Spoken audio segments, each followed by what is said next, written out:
I was surfing the web the other day and I was curious as to what the most searched questions were. One particular result stood out to me because I know I myself have wondered the exact same thing. If you didn't know already by the title of this video, the question I am referring to is, why is the sky blue?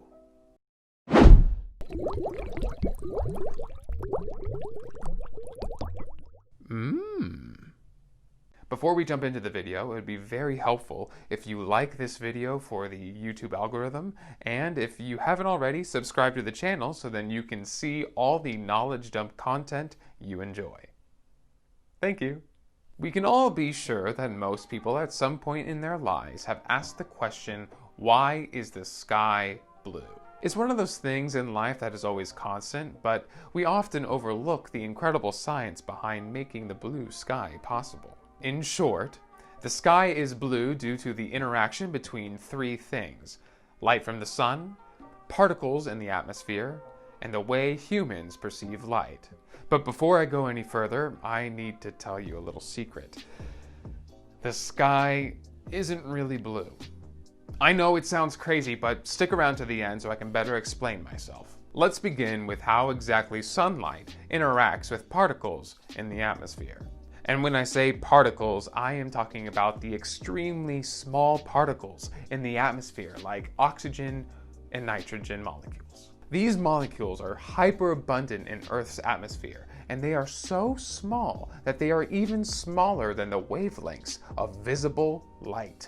Remember that fact, because that is the most important part. Light with longer wavelengths are at the red end of the spectrum, and light with shorter wavelengths are at the blue end of the spectrum.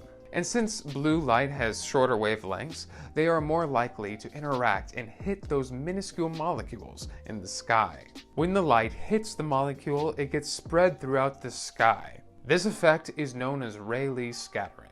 This effect was first published in 1871 by John William Strutt, aka the third Baron Rayleigh. He provided mathematical proof that blue wavelengths of light in the atmosphere are scattered 16 times more than red wavelengths. But wait a second. On the visible light spectrum, violet light has a shorter wavelength than blue light, so why isn't the sky purple? It is because the way humans perceive light. Human eyes perceive the center of the spectrum most sharply, so blue light is much easier to see than purple light, so that's why the sky keeps blue.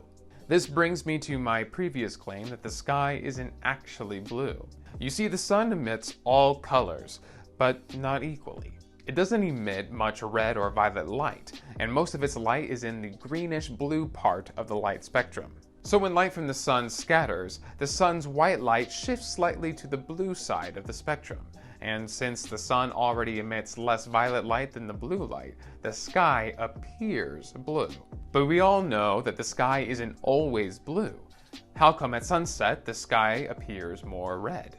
This is because at sunset the sun is at a lower angle in the sky, and the light it emits passes through more of the atmosphere, therefore giving the light more opportunities to interact with the molecules in the sky.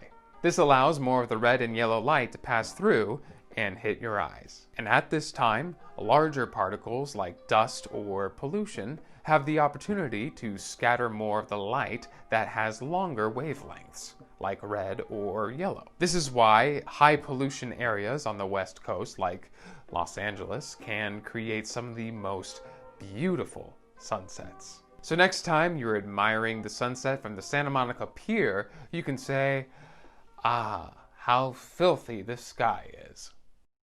Thank you guys so much for watching this episode of Knowledge Dump.